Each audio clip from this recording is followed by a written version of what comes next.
Mes chers compatriotes, bonjour. Voilà, donc me voici encore devant vous ce matin pour vous donner quelques explications de mon point de vue par rapport à la situation de notre pays. Donc là, ce matin, j'aurais voulu vous dire pourquoi aujourd'hui Kilombo a raté, sa sortie ou bien son entrée parmi les hommes, de bonne foi.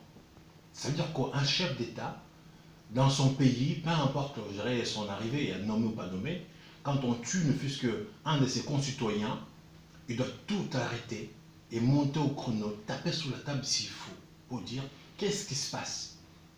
Là, ce qui se passe actuellement, vous avez bien vu, tout le monde a entendu, son avion, hein, qui fait partie de sa cortège, qui a chuté, ou qui s'est fait canarder, avec hommes, femmes, ou ces hommes à lui, surtout quand je parle, ces hommes à lui, sa garde rapprochée.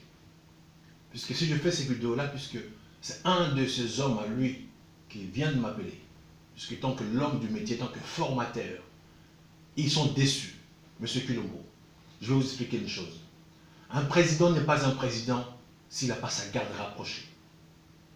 Aujourd'hui, dans cet accident-là, ou dans cet attentat, vous avez perdu plusieurs de vos gardes du corps. Quand on parle d'un garde du corps, c'est celui qui assure votre protection. C'est lui qui fait qu'aujourd'hui, vous allez continuer à diriger ou à gouverner dans le pays. Dans un pays, il y a l'armée, il y a la police. Mais la garde républicaine, c'est son armée personnelle. Donc aujourd'hui, tout le monde peut se mettre contre vous, mais sauf votre garde, républicain. C'est eux qui vont faire que, même si l'armée veut vous attaquer, ils vont combattre l'armée. Même si la population veut venir vous chercher, ils vont combattre la population. Votre vie dépend de votre garde rapprochée, monsieur. Et aujourd'hui, votre garde rapprochée, parmi eux qui ont eu la mort à l'exercice de leur fonction, vous, monsieur le président, vous ne montez pas au créneau. Silence total. On ne vous dit pas un mot. Alors, monsieur, c'est un métier qui sont réservés aux hommes d'honneur. On n'est pas un garde du corps puisqu'on veut gagner l'argent. Non, monsieur. C'est un métier où des gens qui sont dévoués. Un garde du corps aujourd'hui, on le considère comme, dans ce pays-là, nous sommes en Europe, comme des hommes d'exception. Parce qu'il y a un homme qui sont prêts à donner sa vie pour le vôtre. Ces hommes-là, ils n'ont pas un prix. On peut chercher à les acheter, mais on ne les achète pas. Puisqu'ils ont prêté serment à protéger. Quand on vous tire une balle, c'est eux qui vont passer en premier pour s'interposer face à cette balle. Et ces hommes-là, quand tu tombes, le président, il s'arrête et il met le visage sur le nom et il lève les hommes en question au rang qu'il faut et ils sont enterrés avec honneur. Et les familles, ils sont récompensés, dédommagés à vie. Si je vous parle, c'est là parce que je suis un homme du métier, un formateur. Alors, avant que je rentre dans le but du sujet, peut-être pour ne pas que ce soit du blabla, monsieur, je me suis permis, monsieur le camarade, s'il vous plaît, vous pouvez avancer un peu. Vous voyez, je suis l'homme du métier. Donc, je suis un formateur. Depuis 2000, agréé ici en France. Ça, c'est mon première équipe, quand j'ai créé. Aujourd'hui, je mène des hommes dans des terrains divers. Je œuvre dans des pays extérieurs. Je forme des hommes qui sont derrière des chefs d'État. Mon entreprise est agréée ici en France. Donc, quand je vois ce que vous avez fait aujourd'hui par rapport à vos hommes, je vous dis, monsieur le président, vous avez raté l'entrée dans un cercle fermé. Vos hommes à vous sont morts, vous n'êtes pas manifestés. Vos hommes à vous sont morts, vous n'avez pas dit un mot. Alors, monsieur, je vous dis, alors sachant que pour un chef d'État, pour un président, sans sa garde rapprochée, il n'est pas un président. On n'improvise pas quelqu'un à un garde rapproché. C'est une personne qui a une formation adéquate et qui sait tout faire de A jusqu'à Z et qui est prêt aussi à donner sa vie, pour vous. Et vous, aujourd'hui, à ce jour, il y a eu la mort de vos hommes et vous, le chef de l'État, silence radio. Demain, vous croyez-vous que quand une autre occasion qui va se présenter, peut-être cette fois-ci, les gens qui vont chercher à vous tuer, Est-ce que ces hommes-là, ils vont se sacrifier encore pour vous, monsieur? Vous avez raté votre entrée dans l'histoire, monsieur. Vous avez laissé vos hommes se faire tuer et sans un mot de votre part. Monsieur le Président, honte en vous. Oui, je suis agréé en France.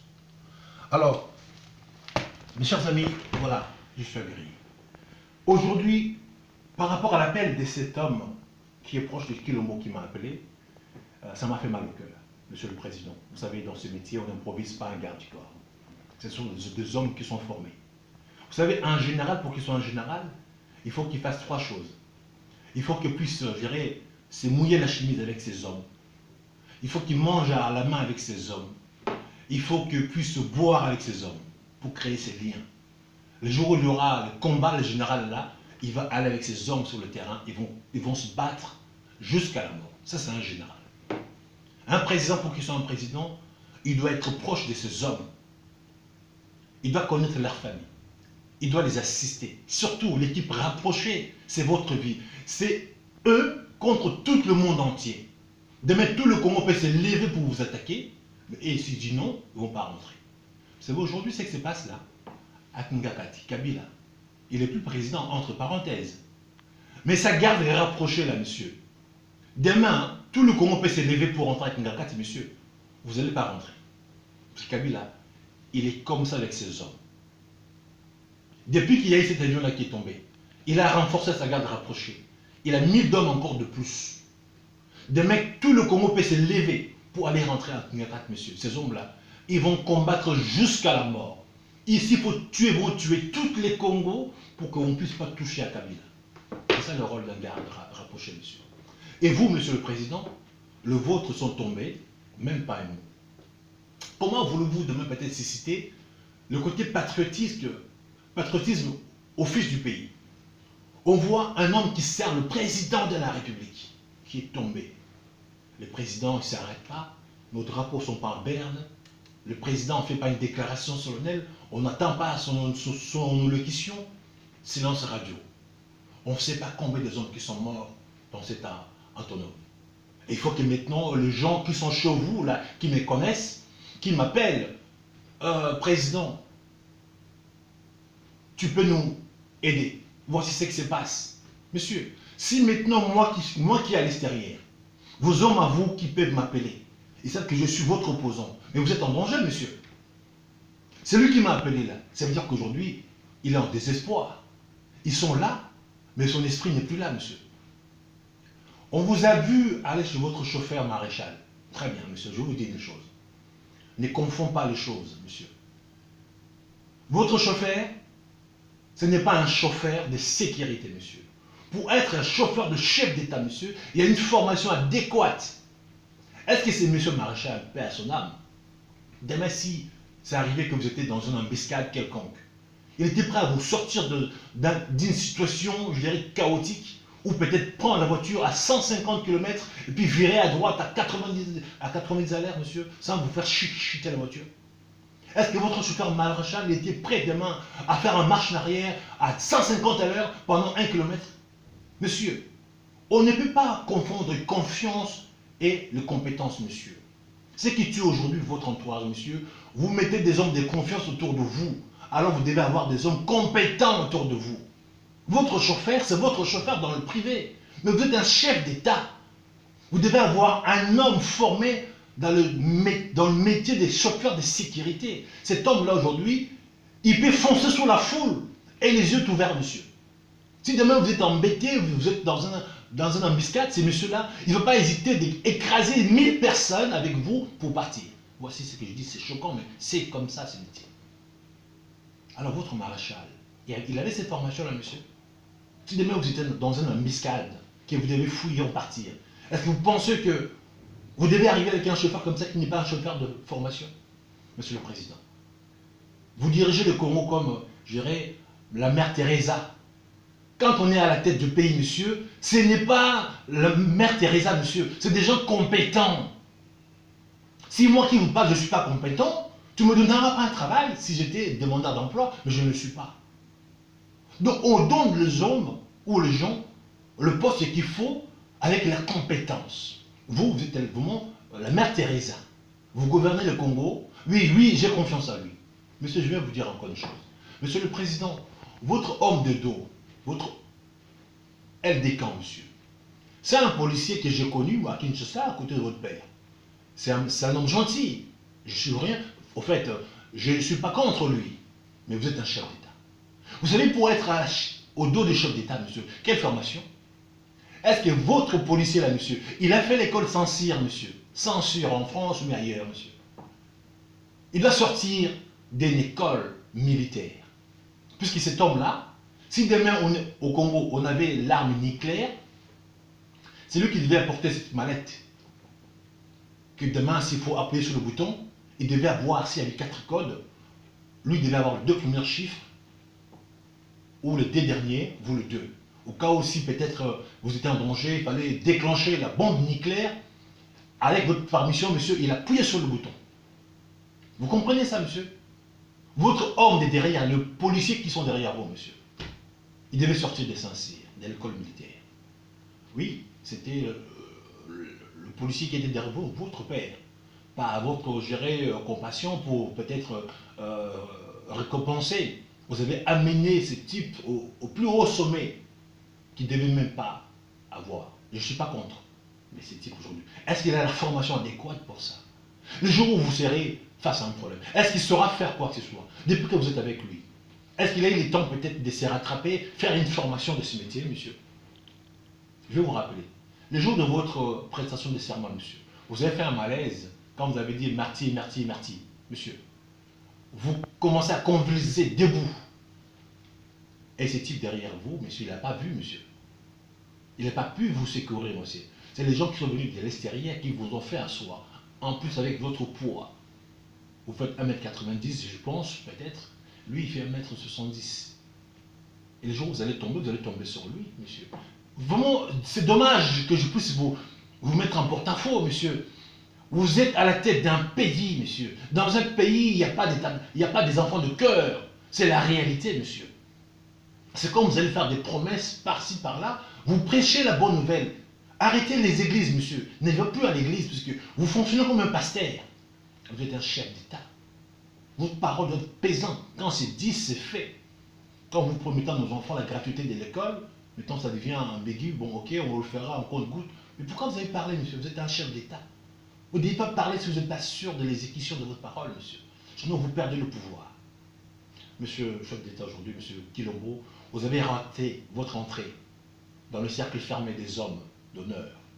Aujourd'hui, vous n'avez même pas cécité au pays, aux jeunes gens, le côté patriotisme. Vos hommes à vous, les hommes des présidents sont morts. Le président lui-même, sans un mot.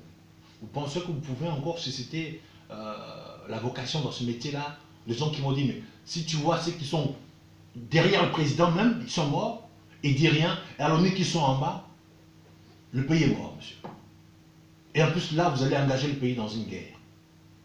Si vos hommes à vous, ils peuvent être tués, pas un mot. Alors le petit soldat que vous allez envoyer à la guerre, quand il sera un blessé de guerre, monsieur, il sait bien que vous n'allez pas s'occuper de lui. Vous pensez qu'ils vont aller faire la guerre, monsieur? Ils vont fuir, monsieur, puisqu'il n'y a pas la reconnaissance. Dans ce pays-là, un blessé de guerre, quand il rentre, ça s'appelle maintenant 1 euro. Dans un pays comme en France, les États-Unis, un homme qui est parti à la guerre, il est rentré amputé, blessé. C'est un blessé de guerre. Il porte une médaille de guerre. Cet homme-là, qui quand il monte dans un bus, on laisse la place. C'est un héros. On ne le touche pas.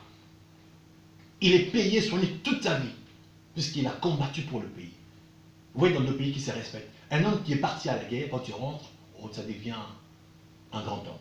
Maintenant, là, nous, là, tous nos blessés de guerre, depuis que vous avez commencé vos histoires avec AFDEL, on voit les policiers, les militaires avec des tennis amputés dans la rue qui font la manche. Vous pensez que demain, ce pays-là, vous allez l'engager dans une guerre? Vous aurez des hommes qui vont combattre jusqu'à la mort? Monsieur, non. Aujourd'hui, on voit aussi autour de vous, au lieu de donner de postes à des hommes compétents, vous choisissez vos amis à qui vous étiez avec en Belgique, des gens sans compétences, puisque vous avez entre parenthèses confiance, monsieur. On s'en fout de confiance, monsieur. La confiance n'exclut pas les contrôles, monsieur. Ok? On donne quelqu'un un poste, celui qui a la compétence pour que la machine tourne. pour que le pays tourne. Vous vous dites, voilà, j'ai confiance à lui, même s'il n'a pas la compétence, c'est pas grave. Monsieur, le pays ne va pas se décoller, monsieur. Vous allez visiter votre chauffeur dans sa famille, c'est très bien. Vous avez confiance à lui. Mais heureusement, encore ce type-là aujourd'hui, il est mort, sans qu'il y ait un problème. Si vous étiez un jour dans un feu, ou dans une embuscade avec lui au volant, je vous garantis, on vous prenez un mec comme ça. Parce qu'il y a des commandos qui peuvent vous prendre le cortège présidentiel, vous pourchasser, vous rentrez dedans, monsieur. Si votre chauffeur n'est pas formé, on va vous récupérer. Il est mort, mais sans que vous puissiez être devant peut-être un embuscade. Maintenant, je vous ai dit, votre l'homme des camps, votre l'homme qui est derrière vous, monsieur. C'est un policier, vous avez élevé un rang peut-être impossible. Est-ce que là, la formation adéquate? Si au Congo, on avait la valise, si on avait la bombe nucléaire, la valise diplomatique en question, là, c'est lui qui devait l'avoir sur lui. Vous imaginez la gravité des choses, monsieur. Vous dirigez un pays comme la mère Teresa, monsieur. Le pays, c'est pas l'église, monsieur. Arrêtez vos pasteurs, arrêtez l'église, monsieur. Soyez réalistes. Soyez pragmatiques. À la tête d'un État, on ne fait pas des cadeaux. On ne joue pas. On met des gens adéquats là où il faut. Vous vous entourez des gens de confiance, mais sans compétence, monsieur. C'est pour cela qu'on ne peut pas décoller. Kabila, autour de lui aujourd'hui, c'est un chef de guerre. Il a confiance à ses hommes ils ont confiance en lui. Regardez, vous êtes président, c'est vrai, par rapport à cette deal. Mais tous vos hommes, tous vos gardes, ça vient d'où? C'est les hommes de Kabila. Donc ces hommes-là, ils sont derrière vous, mais ils ne voient pas vous, ils voient Kabila. Si demain Kabila, il veut appuyer sur le bouton, monsieur, puisque les hommes qui sont autour de vous, là, c'est ces hommes-là, lui. Il a dit, oh tiens, Jacques, demain tu seras avec lui, bon ok, mettez une peau de banane dans sa route qui tombe seulement. Mais tu vas tomber, puisque c'est Jacques, il va écouter qui? Il va écouter Kabila, monsieur. En plus, ce que vous venez de faire là, les hommes à vous sont morts, monsieur. Les hommes sont morts. Vous, les chefs d'État, même pas un mot pour vos hommes. Et vous voulez être un grand général, monsieur, amener les troupes dans un combat? Vous ne pourrez pas, monsieur. Je vous dis, un grand général, il faut qu'il soit prêt à enlever sa veste et rentrer avec ses hommes dans la boue, faire du corps à corps, former ses hommes, manger avec les mains, avec ses hommes en main, boire avec ses hommes et qu'il ne lui tombe pas. C'est con, mais c'est ça un bon général, puisque je suis un meneur d'hommes. Quand je suis dans mon bureau, je suis en costume. Quand je forme mes hommes, je suis en treillis, je forme mes hommes. Je me prends avec mes hommes corps à corps, on se tape dessus. Et c'est par là, ils voient, ah, disons, le chef fait l'effort. Hein. Et le respect est là. Okay? On ne devient pas un grand général si on ne mène pas ses hommes au combat. Je mène des hommes au combat. Je transpire avec eux. Je me bats avec eux, je roule par terre avec eux. Et je montre que je suis le plus fort pour que demain puisse obéir. C'est ça être un meneur d'homme, un leader. Monsieur, être un leader, on ne devient pas, on est né leader. On sait l'imposer, mais gentiment. Aujourd'hui, monsieur, vous avez raté votre entrée dans un cercle fermé. Vos hommes à vous, les hommes des présidents de la République, sont morts. Pas un mot, silence total. Au pays, on n'en parle même pas. Vous manquez même un porte-parole. À l'époque, Kabila avait son Mendé pour parler. Et je pense qu'il faut même embaucher Mendé pour qu'il parle pour vous, monsieur. L'avion présidentiel a battu. Et on n'en parle pas, monsieur. Quel message vous envoyez chez nous? Si on peut toucher l'avion présidentiel, on ne dit pas un mot. Monsieur, c'est grave. Vous savez, ici en France, là, on a eu 14 morts. Charlie Hebdo. Le chef d'État est sorti dans la rue. On a vu les chefs d'État africains là sont venus ici sur Bastille, la main dans la main, monsieur. Ce jour-là, j'ai eu une de mes nièces qui était victime de ce carnage. Elle a reçu 13 balles. Dieu merci, elle est vivante. François Hollande a parlé. Le pays s'est arrêté. 13 morts seulement, Charlie Hebdo. Vous, monsieur, tout un avion abattu en plein ciel, avec vos biens à l'intérieur. C'est vous donc qu'on a visé, monsieur. Si on peut vous attaquer à vous, président, vous ne dites rien, monsieur.